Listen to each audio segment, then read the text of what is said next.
Kekristenan hari ini adalah kekristenan yang pudar, garam yang hambar, terang yang redup, menjadi kekristenan tanpa salib.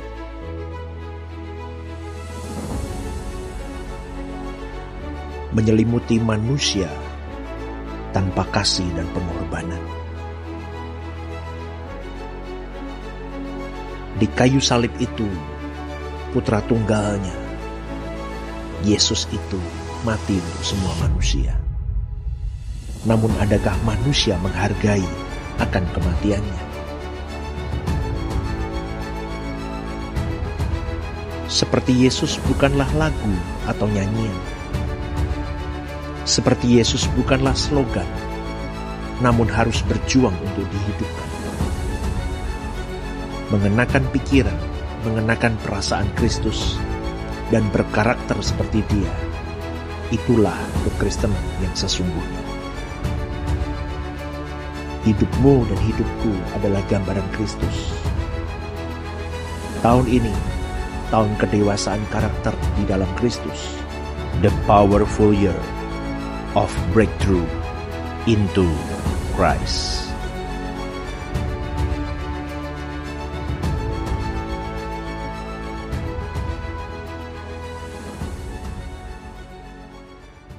Hari ini saya berjanji akan menjelaskan tentang penjahat yang disalib di sebelah Tuhan Yesus. Saudaraku, dari cerita penjahat yang disalib di samping Tuhan Yesus itu, kemudian dia bertobat dan bersama dengan Tuhan Yesus di Firdaus hari itu juga. Itu menjadi sebuah kerangka berpikir teologis banyak orang Kristen yang berpikir bahwa sebelum dirinya meninggal dunia, dia bertobat terlebih dahulu, maka dia bisa selamat.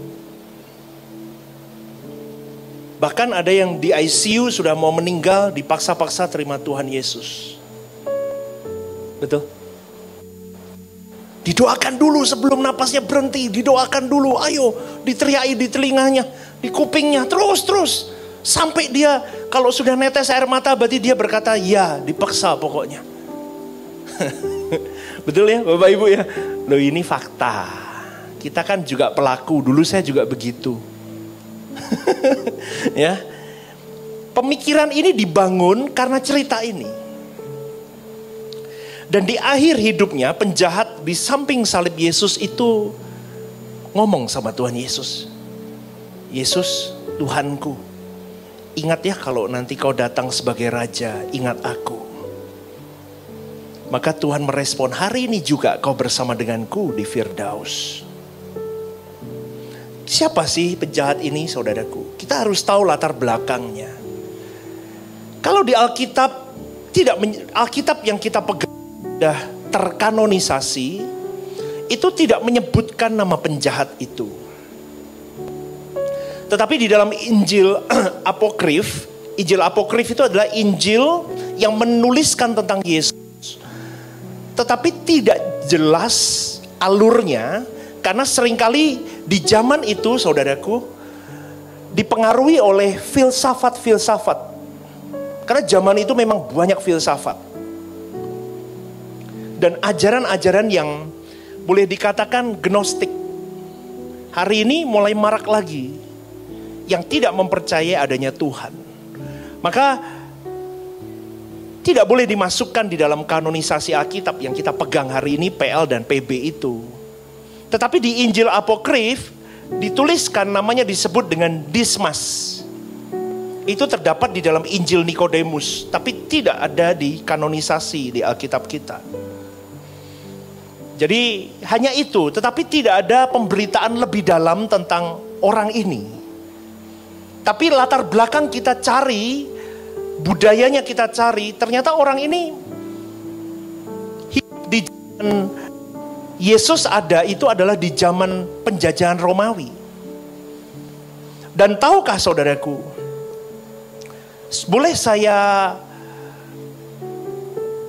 simpulkan bahwa penjahat di sebelah kanan Tuhan Yesus ini yang bertobat ini kemungkinan besar bukan penjahat yang dalam arti pembunuh, perampok, itu bukan. Tapi dia disebut sebagai penjahat karena dia itu adalah seorang penjahat politik. Nanti ya, penjahat politik. Kalau zaman sekarang ini tidak cocok dengan pemerintahan yang ada, dia berontak di situ. Dan dia ini adalah kaum zelot. Dia kaum zelot. Maka coba kalau kita lihat di dalam Matius 27 ayat 38 di terjemahan baru ya. Dikatakan begini, bersama dengan dia, Yesus itu disalibkan dua orang penyamun. Seorang di sebelah kanan dan seorang di sebelah kirinya. Dua orang penyamun. Kata penyamun ini kalau dicari di bahasa aslinya, dia menggunakan kalimat lestai. Itu boleh diartikan sebagai pemberontak, gerilyawan politik. Lah, saya mulai menangkap bahwa kemungkinan besar penjahat yang bertobat itu pemberontak politik di zaman itu karena ingin menjungkir balikan kerajaan Romawi yang menjajah di daerahnya. Lah, maka saudaraku, kemudian saya coba rangkumkan lagi, kemungkinan besar orang ini termasuk satu relawan atau satu seperjuangan dengan Barabas yang ditukar oleh Yesus. Ingat gak cerita itu?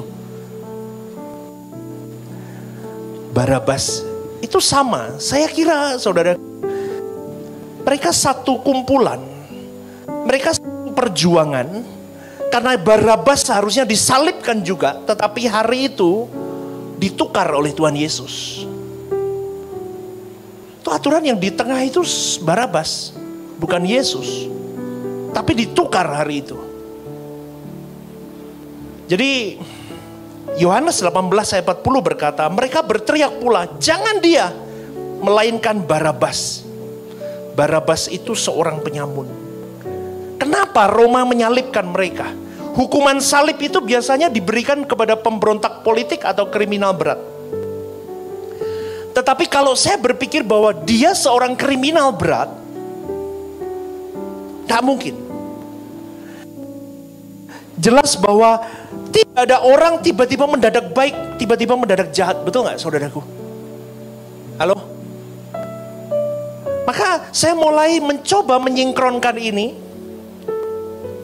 Saya percaya bahwa orang zelot ini terlibat di dalam pemberontakan melawan Roma, dan di perjuangan itu dia tertangkap.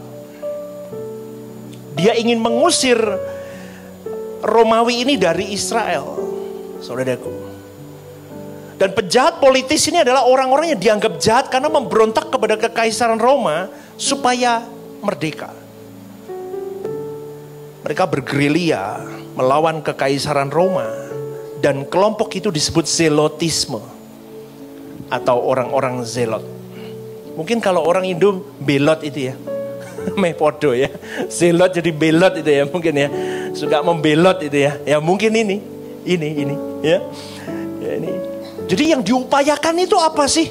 Dia tidak gila dengan harta merampok, bukan, tetapi dia ingin kemerdekaan politik. Bisa dipastikan saudaraku bahwa orang zelot ini pasti sudah pernah mendengar siapa Yesus. Loh, kok pastor bisa ngomong begitu? Murid Yesus ada satu, namanya Yudas orang zelot, bukan Yudas Iskariot. Yudas orang zelot. Saya percaya saudaraku, gaung Yesus di zaman itu sangat besar.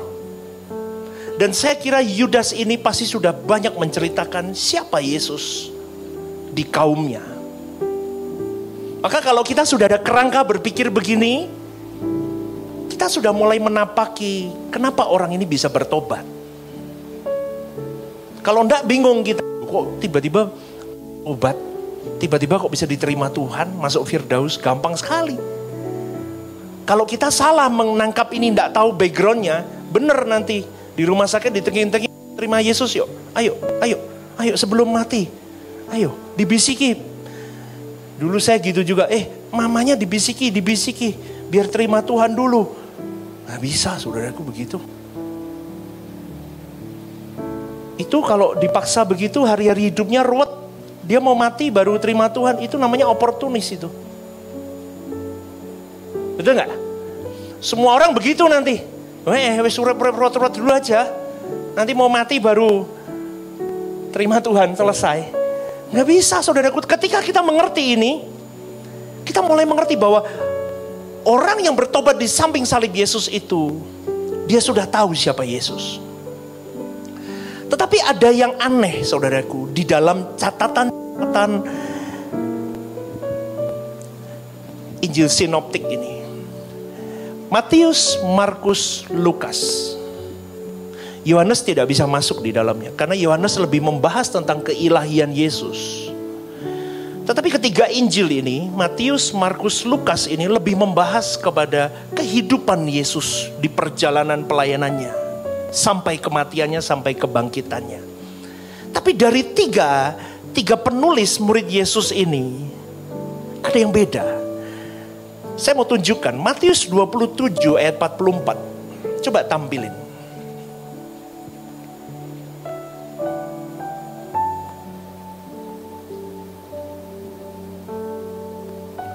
Dikatakan begini, bahkan penyamun, berarti dua orang kan? Betul gak saudaraku?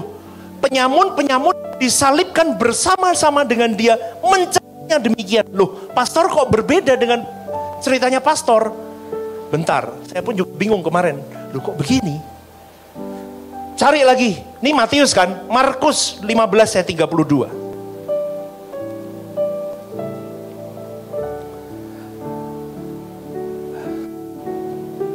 Baiklah Mesias Raja Israel itu turun loh. Oh ya, dari salib itu supaya kita lihat dan percaya. Bahkan kedua orang yang disalibkan bersama-sama dengan dia mencela dia. Loh kok dua mencela? Saya bergumul saudaraku, masa ada orang jahat tiba-tiba baik? Tuhan, kan gak ada itu kerangka di dalam. Selama saya mengajar kebenaran di Rehoboth Semarang, saya selalu berkata apa? Tidak ada orang mendadak baik, tidak ada orang mendadak jahat. Betul gak? Aneh ini. Saya coba buka Lukas 22 ayat 39. Sampai 43. Bisa nih jadi satu. 39 sampai 43.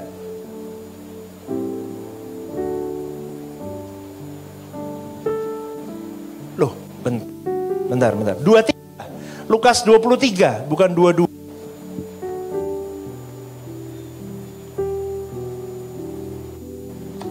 Coba, Lukasnya beda. Seorang dari penjahat yang gantung itu menghujat dia, katanya. Satu apa dua? Lah kok tadi dua? Yo Bapak Ibu, tadi dua loh. Matius Markus nulisnya dua. Penyamun, ya, penjahat-penjahat. Ini cuma seorang. Bukankah engkau adalah Kristus? Selamatkanlah dirimu dan kami. Tetapi orang menegur dia, ini kok mati-mati ya? Tidakkah engkau takut pada Allah, sedang engkau menerima hukuman yang sama? Kita memang selayaknya dihukum, sebab terima balasan yang setimpal dengan perbuatan. Tetapi orang ini tidak buat sesuatu. Lalu ia berkata, Yesus, ingatlah aku apabila datang sebagai Raja. Ganti. Kata Yesus kepadanya, aku berkata kepadamu, sesungguhnya hari ini juga engkau akan ada bersama-sama dengan aku di dalam Firdaus. Coba Bapak Ibu, siapa yang buat bingung begini? Saya aja bingung pertama-tama, loh kok begini? Maka saya berkata begini, Lukas itu seorang dokter. Lukas adalah pribadi yang memang detail di dalam penulisannya. Coba Anda bandingkan cara Matius, Markus, dan Lukas menulis itu beda.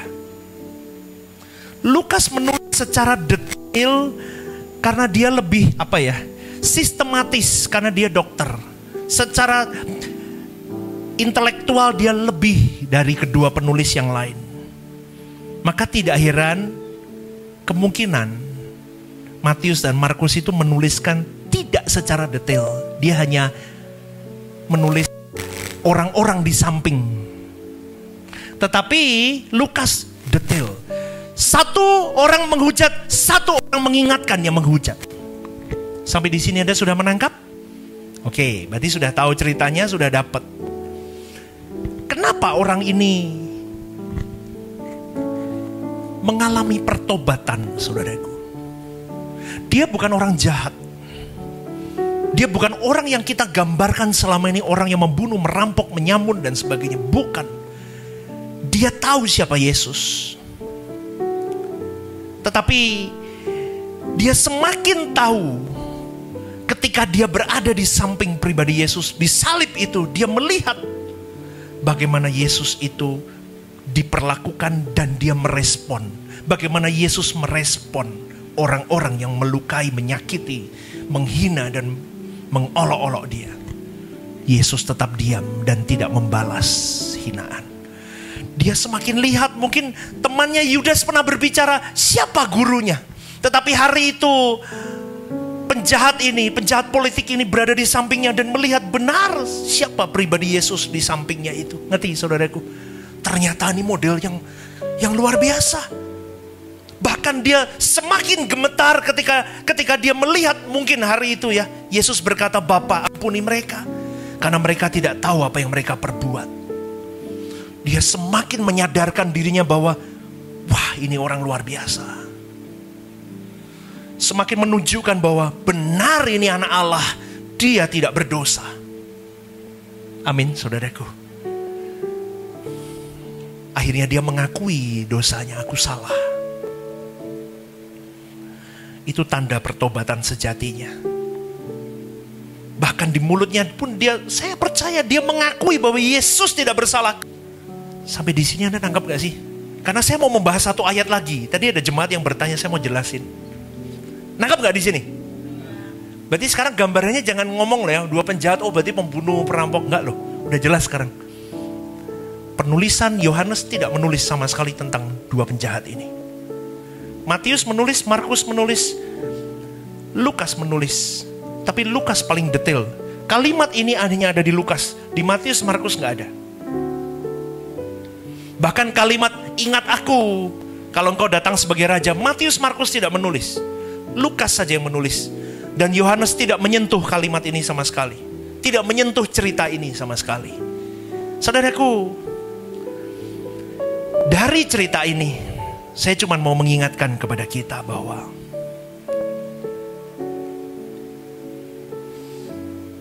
banyak orang yang bisa mengalami kematian kapanpun. Sakit, tidak sakit, kecelakaan, apalagi ini momen mudik. Saya ingatkan sekali lagi, saudara. Banyak hal yang bisa membawa engkau dan saya anytime meninggal dunia. Tapi saya mau ingatkan kepada kalian semua, realita kematian ini seharusnya membuat engkau dan saya berjaga-jaga di dalam hidup.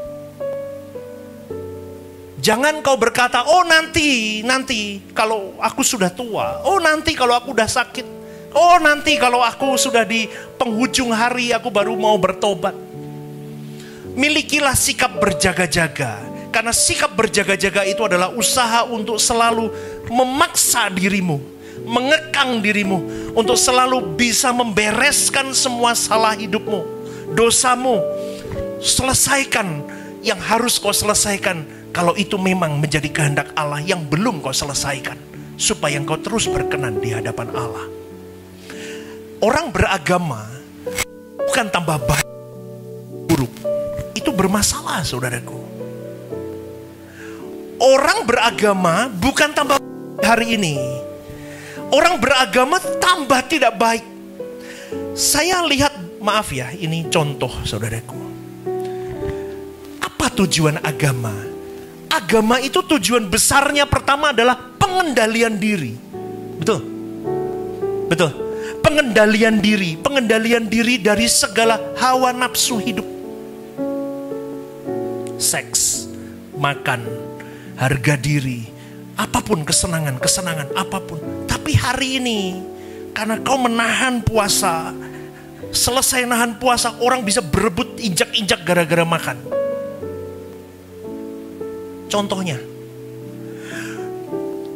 kau beragama, tapi kau tidak bisa praktek agama itu. Dan itu menakutkan seharusnya. Dan buah yang kita hasilkan itu akan diakumulasikan menjadi upah di kekekalan. Tapi tidak banyak orang menyadari itu, dan mereka sibuk hanya liturgi agamawi, saudaraku. Itu tidak, saya ngomong hanya 1-2 agama, hampir semua agama begitu. Maka berjaga-jagalah dengan hidupmu, mana yang memang harus masih kau bereskan dalam hari-hari hidup. Karena mengingat kehidupan di dunia ini semakin rusak, saudaraku. Lebih mudah orang menjadi orang jahat ketimbang orang baik, betul gak? Hari ini begitu. Maka kalau hari ini kita melihat cerita dari penjahat yang bertobat di samping Yesus, kita mulai menelaah bagaimana hidup kita. Belum tentu kita bisa selamat seperti penjahat yang digantung di sebelah Yesus itu. Kenapa, pastor? Karena hari hidup kita jelek. Kita jahat. Kita busuk. Maka sampai penghujung hari hidup kita pun kita tidak bisa kembali lagi. Sudah terlalu jauh. Terlalu jauh di jubah agamawi kita. Itu menakutkan. Saya orang paling vokal, saudaraku, untuk hal-hal, kalau kita berbicara banyak hal tentang kekristenan, kebenaran yang murni. Jangan di atas mimbar dan di bawah mimbar beda. Jangan di gereja dan di luar gereja beda. Itu kekristenan yang saya kejar ke diri saya, ke orang-orang dekat saya, ke orang-orang yang melayani bersama dengan saya, untuk kita hidup transparan. Supaya benar bisa banyak orang melihat bagaimana kita hidup. Sehingga banyak orang terinspirasi dengan hidup kita. Maka benar kalau kau baik, di ujung maut pun kau akan tetap bisa membereskan hidupmu dengan baik. Amin.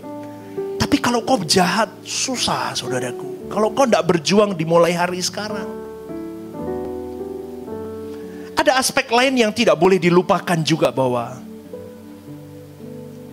kau masuk ke surga bukan hanya karena engkau menerima pengampunan dari dosa-dosamu.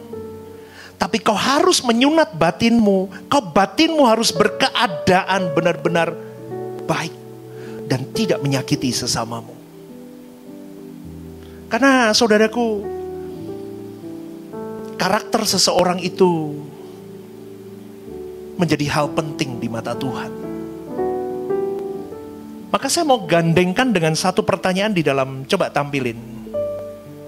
Ini Bapak Ibu, kita belajar juga malam hari ini. 1 Yohanes 2:27, tampilin ayatnya.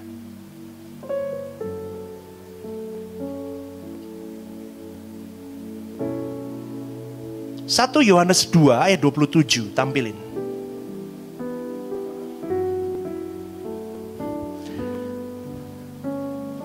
Yohanes 2:27 berkata begini, sebab di dalam diri kamu tetap ada pengurapan yang telah kamu terima daripadanya. Karena itu tidak perlu kamu diajar oleh orang lain. Tetapi sebagaimana pengurapannya mengajar kamu tentang segala sesuatu dan pengajarannya itu benar. Tidak dusta, dan sebagaimana ia dahulu telah mengajar kamu, demikianlah hendaknya kamu tetap tinggal di dalam dia. Ini ada beberapa tafsiran teologis, saudaraku.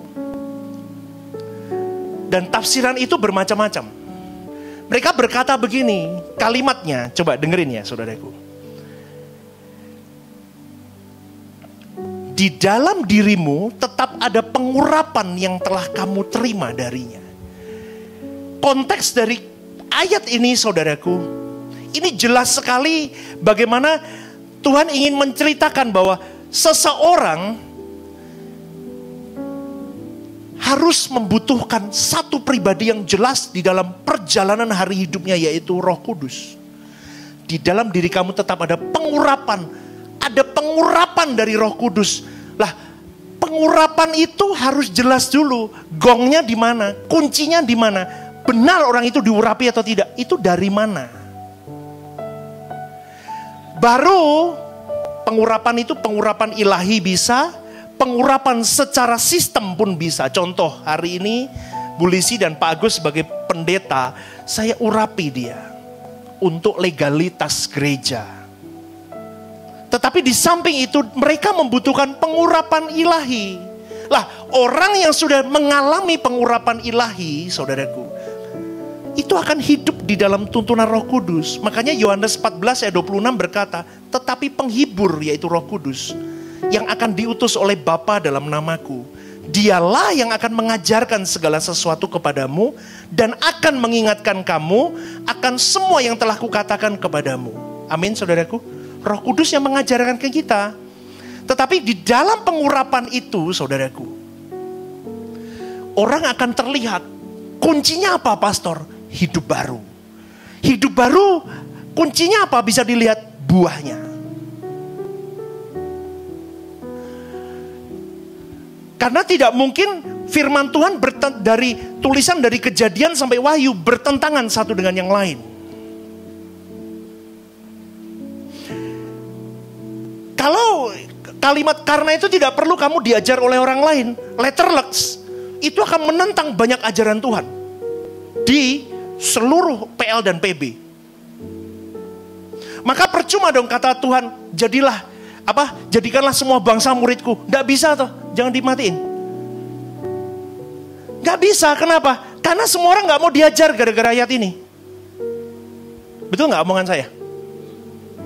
Runyam dong. Ini nangkap gak sih kok kayak nangkap? Kalau udah nangkap saya ulang. Nangkap? Berarti konsepnya begini. Semua orang percaya kau dan saya dipisahkan, dipilih, dibenarkan, diurapi, mengalami pengurapan dari ilahi. Semua orang percaya. Dari pengurapan ilahi itu akan tampil pribadi yang berpikiran perasaan seperti Kristus, lahir hidup seperti Yesus. Maka kalimat selanjutnya, karena itu kamu tidak perlu diajar orang lain. Ini bukan berarti tidak memerlukan pengajaran dari gereja atau dari pemimpin rohani atau dari bapak-bapak rohani. Yohanes ini menggunakan gaya bahasa ironi atau sindiran kepada orang-orang di zaman itu yang masih banyak belajar tentang filsafat. Ngerti gak saudaraku? Karena zaman itu penuh dengan filsafat-filsafat hebat. Yohanes juga menggunakan kalimat-kalimat yang hiperbola, dibesar-besarkan.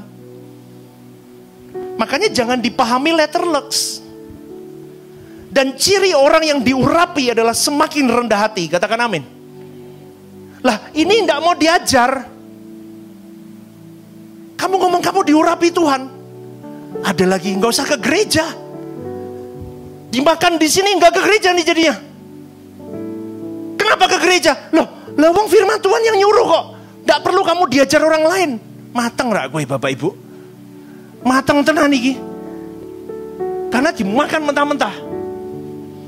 Coba Bapak Ibu tambah sesat di rumah sendiri. Nggak apa-apa di gereja begitu kok. Saya di rumah sendiri remuk saudaraku. Gak bisa. Seorang yang diurapi Tuhan semakin dia diilhami Roh Kudus. Dia dituntun Roh Kudus. Dia bertemu dengan banyak hal.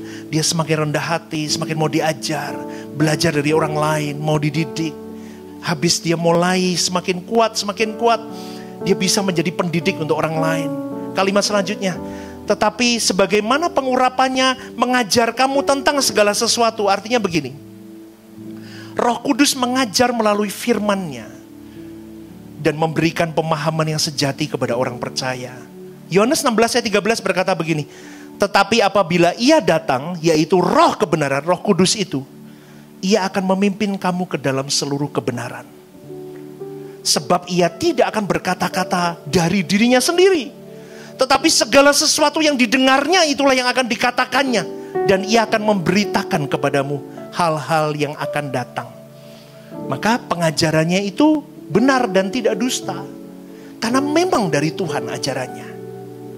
Tidak bercampur dengan filsafat, tidak bercampur dengan pemikiran manusia, tidak bercampur dengan kebohongan. Maksudnya Yohanes itu begitu. Makanya tadi saya katakan, dia menggunakan kalimat ironis dan hiperbola.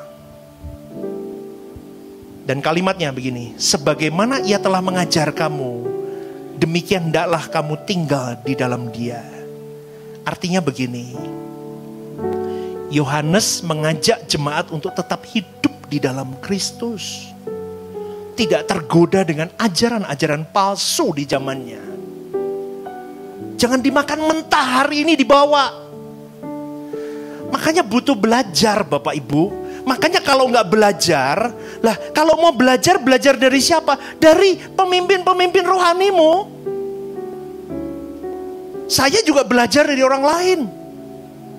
Punya kerendahan hati untuk diajar. Anda pun punya kerendahan hati untuk diajar. Kalau saya nggak mau belajar, saya makan kalimat ini, saya nggak ke gereja. Saya tidak mau dengerin khotbah siapapun.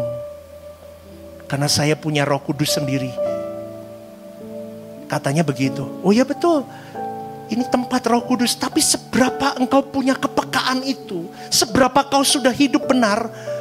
Itu kan tidak bisa ngawur saudaraku. Ada takaran-takaran. Ada buahnya hasilnya.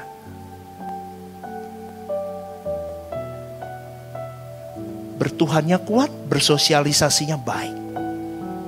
Nah kalau dalam ngambil begini, bertuhannya kuat, tidak mau urusan yang lain, ya tidak bisa dong. Itu namanya bukan diurapi, diraupi itu namanya. Amin. Amin. Itu bukan diurapi, diraupi. Salah Bapak Ibu, nggak bisa begitu. Ketika dikatakan ini, sebagaimana ia telah mengajar kamu, demikianlah hendaknya kamu tetap tinggal di dalam dia. Gini loh. Tinggal, artinya engkau tetap tekun, tidak goyah dengan ajaran apapun. Aku tetap tinggal, mengiring Yesus, menyenangkan hati Bapa, mengubah hidupku, sunat batinku, terus pikiran perasaanku terus semakin kokoh. Kokoh, kuat, diurapi. Kokoh, kuat, diurapi. Kemudian kita melangkahkan kaki pergi. Ayat selanjutnya coba, 28-29. Penutupnya ini.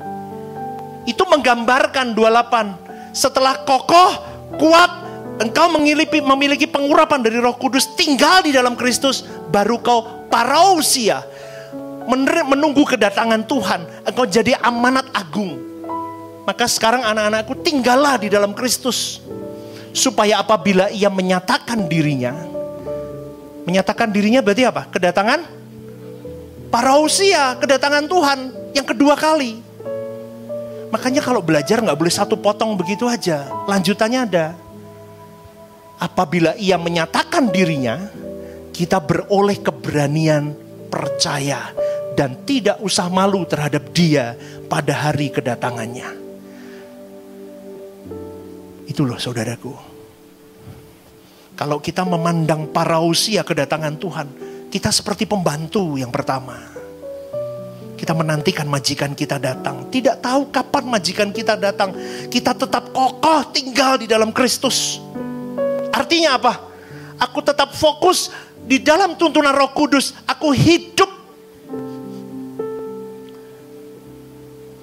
mengkaryakan diriku semakin berkenan di hadapan Tuhan. Aku tinggal di rumah majikanku. Dan aku sedia selalu kapanpun majikanku datang, aku membukakan pintu untuk dia.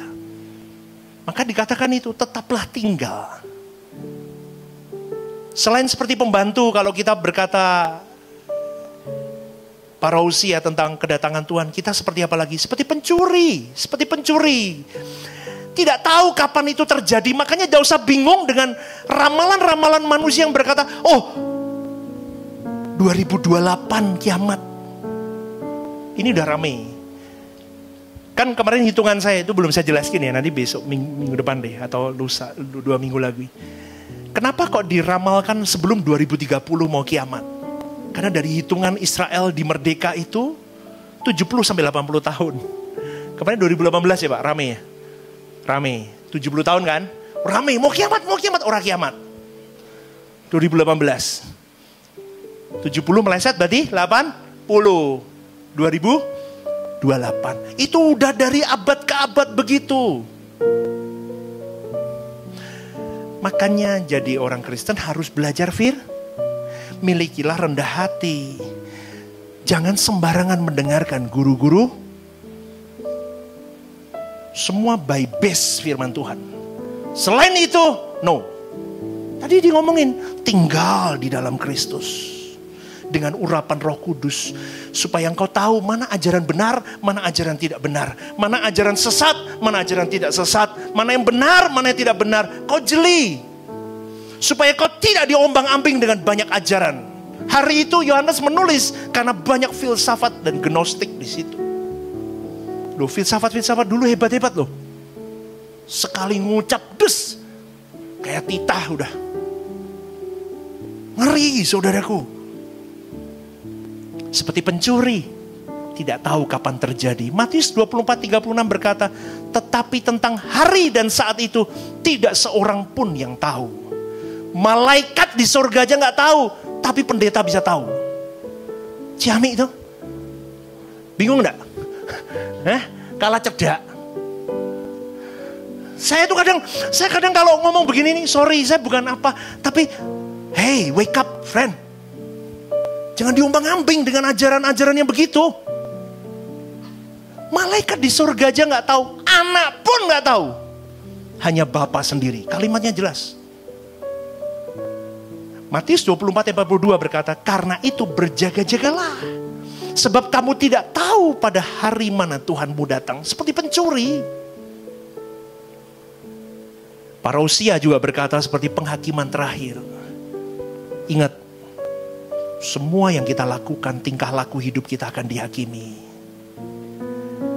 Kalau parousia kita berbicara kedatangan Tuhan Yesus yang pertama 2000 tahun yang lalu dengan yang akan datang beda. 2000 tahun yang lalu itu berbicara tentang kasih, pengampunan dan keselamatan. Tapi nanti kedatangan Tuhan Yesus yang kedua, dengar baik-baik saudaraku. Itu berbicara tentang suasana penghakiman. Penghakiman dan upah.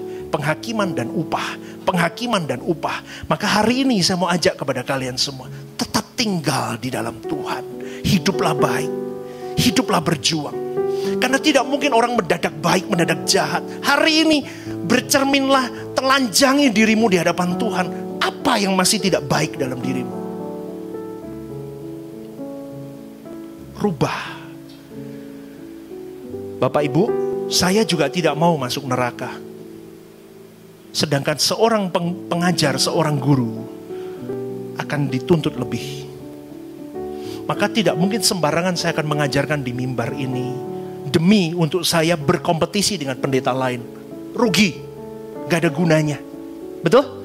Tetapi di sini saya berdiri, saya punya kesempatan untuk, kalau saya tahu lebih, kenapa tidak saya share lebih?